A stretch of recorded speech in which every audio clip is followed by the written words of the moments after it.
Hey guys, Kendra for Legends of Tomorrow, Season 1, Episode 7, Marooned, and I was really looking forward to this episode because the past two episodes, you guys know, have actually really impressed me. I've really been enjoying the last two episodes, and the show in general. I haven't really had the problems with the show I think everyone else has. I'll say it's not a perfect show, and there definitely were some mishaps, like Episode 4, for example. I pretty much really disliked that episode, actually, but I really did enjoy last week's episode, and I will admit, maybe I overcompensate a bit. It wasn't as amazing as I said it was. Definitely, there were some things about it that weren't perfect, but me personally, it was my favorite overall. Like, it really was the one that it didn't, it didn't disappoint me. It didn't make me upset, and it was just overall a really entertaining episode. However, in terms of best episode, this by far was the best episode of the season. I mean, just in general of emotion, this was definitely the best emotion that the show has given us. I mean, it really felt real here, and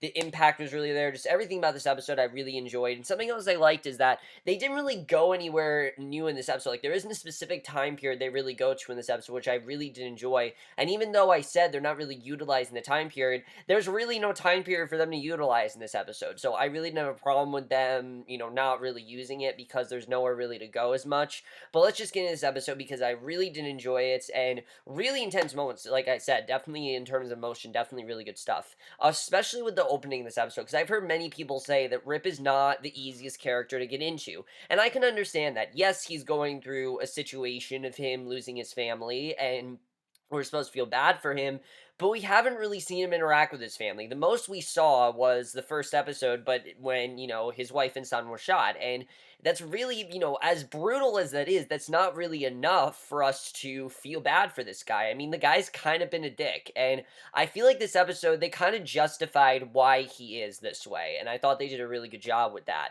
Because, Rip's supposed to be, like, our main hero, and yes, of course, you have the legends, but Rip is supposed to be the main character here. I mean, he's the one that assembled the team, so we see in his quarters, Rip watches a video message that his wife and son sent him. Miranda says that London is in chaos and wants to know if Rip is alright, wherever and whenever he is. Apparently, this is Star Wars now, because basically he literally has, like, holograms, which, if we're actually gonna have holograms in, like, the future, that's gonna be the coolest thing ever. But we see Stein comes in, Rip quickly shuts off the message, and basically the Time Master says that Savage's trail has gone cold, and angrily insists that he's been looking.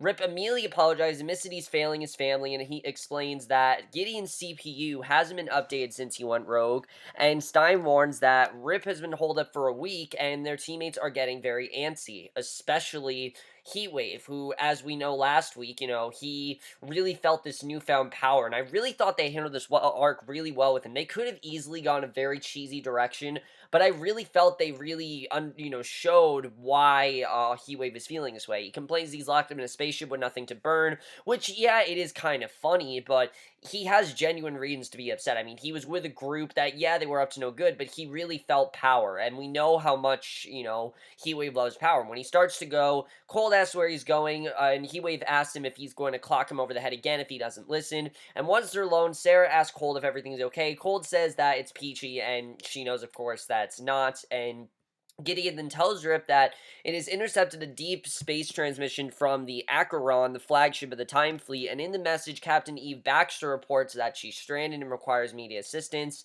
and Rip tells the crew and explains that Acheron's computer will contain the current intel on Savage's whereabouts, and of course, that's perfect for them because they need to know where Savage is. And if you remember, last week's episode ended with Rip saying, we're going to end up in the most unexpected place that Savage will find us. So they head for deep space, and Cold and Sarah both suggest it might be a trap, that this is not a good idea to do. And basically, we see that Heatwave immediately agrees to help, pointing out that the sooner they end Savage, the sooner he'll be back on Earth. And of course, he wants to be back on Earth because he feels power there.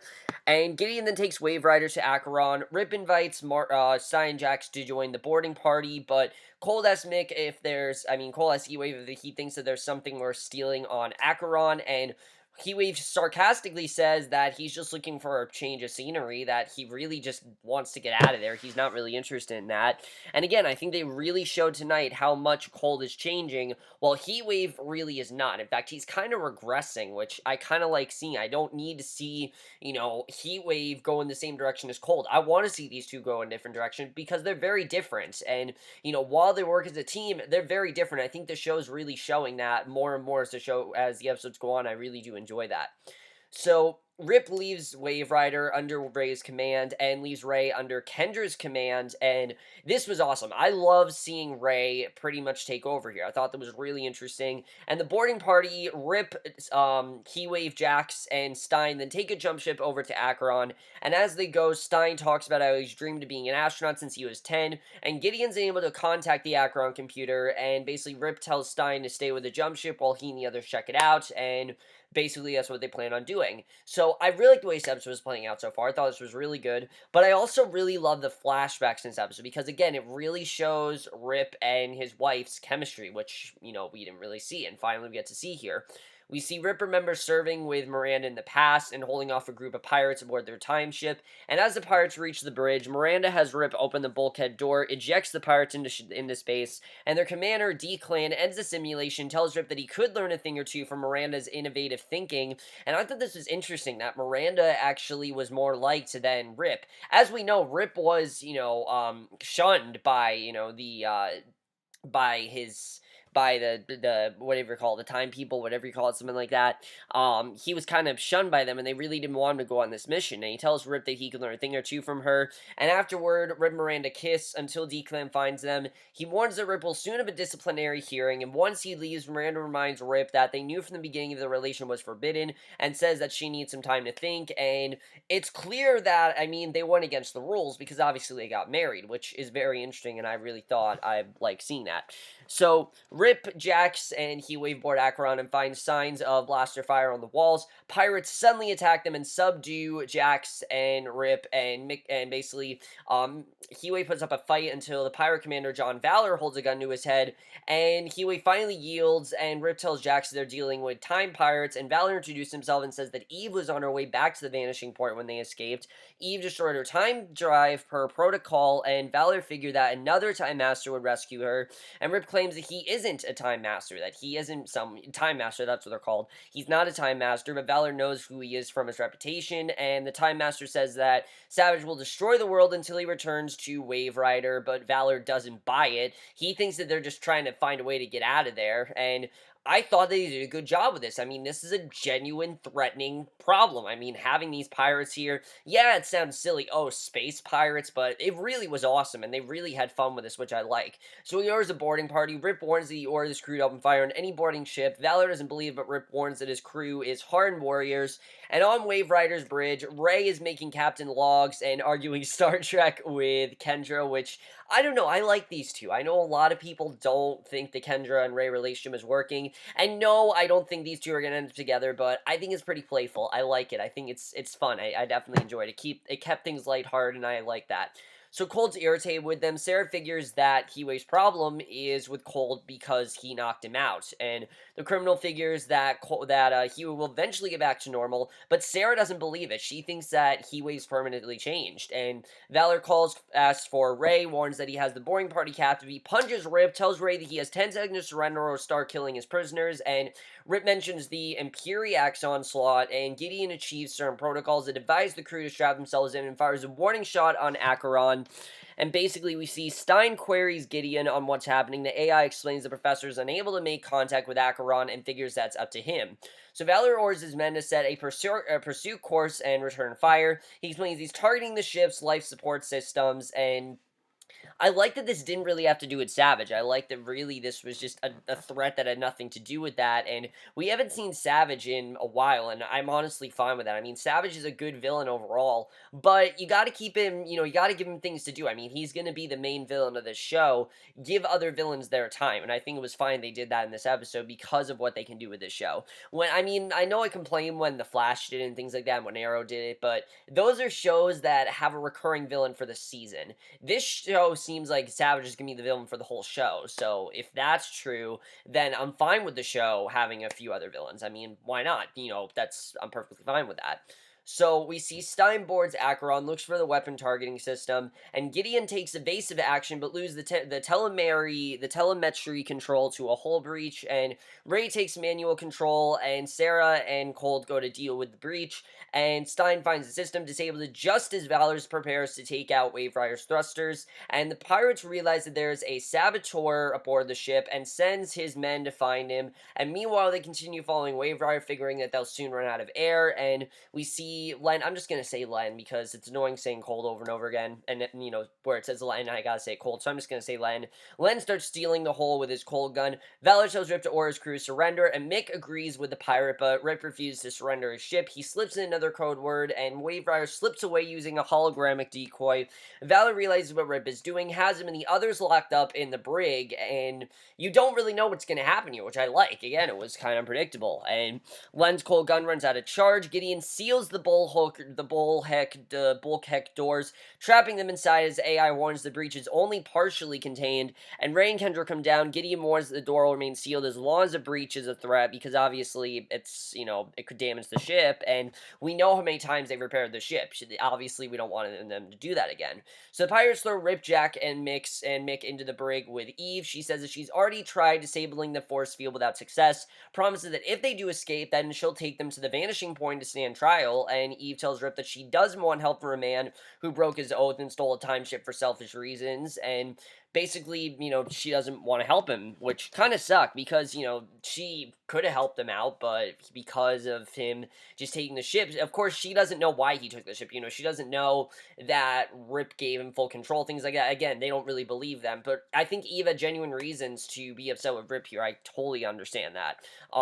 Definitely, I can understand why she's upset, because he did break his oath, he did break the rules, and I can understand why. I mean, they really did that well here, and I like they punished Rip. Like, Rip doesn't get off easily, and I like that. So at the hearing, D-Clan confirms that Rip and Miranda used false names to avoid anyone from tracking down their ancestors and wiping out their past. Rip recites the Time Master policy against fraternization, and D-Clan asks for a 1-hour recess to let them consider their responses, and that's very interesting. The fact that they had to hide their names, things like that. I mean, just because they loved each other, very interesting stuff. And they didn't make it really silly. They could have made this silly, but I really think they made this so it really did make sense here. So, Rip, Jackson, Mick board Acheron, find signs of blaster fire on the walls. Pirates suddenly attack them, subdue Jackson, Rip, and Mick puts up a fight until the pirate commander John Valor holds a gun to his head. Mick finally yields, and Rip tells Jax they're dealing with time pirates. Valor introduced himself, says that Eve was on her way back to the vanishing point when they escaped, and Eve destroyed her time drive per protocol, and Valor figured that another Time Master would rescue her, and Rip claims that he isn't a Time Master, but Valor, I just read this, I read this a while ago. Where was I? I just missed my place. Okay. So Len and Sarah try to stay warm, but the ice patch slowly cracks. He asks Sarah what it's like dying, and she says that she was lonely. Sarah says that at least she's not dying alone. Len says that he almost died the day he met Mick and Juvie, and I thought this was interesting here. You really do see why Len and Mick are friends. Some of the older kids jump Len, and Mick step in. He's been standing up for Len ever since, and that's why Len could never leave him. Even though, Mick has kind of gone dark, Len's never going to leave him because he saved him, and that really helped out Len. It made him, change his life for the better, and he almost died, as we know. So, really crazy stuff, and I like that we found that out. Very interesting. So on Acheron, Stein lures a pirate into a room, knocks him out. He then takes the man's uniform, and Ray dons his Atom suit, prepares to head to Acheron. He puts Kendra in command. She wishes him luck, and Jackson able to jerry-rig the door, and Mick says that it's Rip's fault, blames Rip for filling Len's head with stories of saving the world, and irritated Rip asks Mick what he would do. Mick doesn't have an answer. Rip says that he only brought Mick along because he came with Len, and that was very interesting they said that. I mean, I'm like, wow, Rip, you might have gone a bit too far there. He then apologized for his comment, and Mick says that he has a way out. He yells for the pirates, demanding to speak to Valor about handing over Wave Rider, and when Rip tries to stop him, Mick grabs him, says that he knows how to cut a deal, and the pirates let him out and take him to Valor. And he's obviously now thinks he needs to prove his worth to Rip because Rip literally just said, "You're only here because of Len," and Mick's like, "All right, I gotta prove, that I'm just as worthy." So on the Acheron Bridge, Mick offers Wave Rider in return for a trip home. Valor beats him to make his way escape convincing, and Adam flies to the breach from outside the wall, wields it shut. He's running short on oxygen and figures that he will need 2 more minutes to finish the job. And Len wishes that you could take a few things back, like taking Mick away from 2046. And Sarah warns that Len is still going to have a problem with Mick if they survive, and they held together for warmth, which is true. I mean, Mick is not the same person that, Len's known him as. He's now very different, and he needs to understand that. So, basically, in the brig, Rip points out that Mick made the best possible choice for himself, given that the others are probably dead. He tells Eve that long ago he made an important oath then to the Time Masters he failed to save his family, and to save his family he did something they'll never forgive himself for, and we find out what that is. So when Rip returns to Tribunal Hall, he finds no one there. Declan tells him that the hearing was canceled because Miranda assumed full responsibility for the affair. They dismiss the charges in return for Miranda's resignation, and Declan tells Rip that he must prove to all of them that he's the man that Miranda believes is worth resigning for, and you can understand why Rip is so upset. I mean, he's very bitter because his wife died. He wasn't able to, prove to them. He wasn't able to do that, and you can understand why he's really upset because of that. And I really felt it added some good context to his story, which made us care about him more, which I like seeing. So the brig force field shuts down. We see Stein steps forward and invites them to join him in his escape. Adam starts to doze off from lack of oxygen. Kendra tells him to stay focused on his wife, and she tells him to keep talking about whatever comes to mind. However, he finally drifts away from Wave Rider. He flies through the airlock, and Kendra runs to help him. She finds him passed out on the floor, and Gideon warns that Adam has gone to cardiac arrest. Kendra pulls off Adam's chest plate and administers CPR. He finally revives and thanks Kendra. And this didn't come across as just love. It came across as she just cared about him and she wanted to save him, which I liked. And as if they need a moment, Gideon reports that Mick has sent a message that he escaped capture and is heading back to Wave Rider. He enters Wave Rider from the jump ship, and pirates come in behind him. Mick says he's getting them home and asks Len if he's in. Len draws his gun, says that it's time for him to choose a side. He takes out a pirate, and Mick returns fire. The pirates attack while Mick goes for the time drive. And aboard Acheron, we see Rip tells Eve to get off in the jump ship while he goes after Valor. Eve refused to leave her ship, and Stein and Jax refuse to abandon their captain. Rip says they're outnumbered, that they'll need a conventional plan, unconventional plan, not conventional plan, unconventional plan. So Mick goes to the engine room. A pirate shoots Len, and Kendra, Ray, and Sarah attack the boarders. Rip reaches to the bridge, shoots Valor, who returns fire, and Mick then reaches the time drive, and Sarah tells him to step away. The criminal attacks her, and this was crazy. Rip and Valor fight. Kendra and Ray take out the remaining pirates, and Mick tosses Sarah across the chamber, gets his gun. As he prepares to shoot Sarah, Len arrives and shoots him, and he had many reasons for doing that. I mean, he was going to kill Sarah. He really was, and obviously, Len's not going to let him kill Sarah. And I don't think this was him choosing Sarah over Mick. I think he just knew that someone had to neutralize him. I mean, Mick is he's out of control, and he needs to neutralize him before, he kills her. So they need Sarah. I mean, definitely.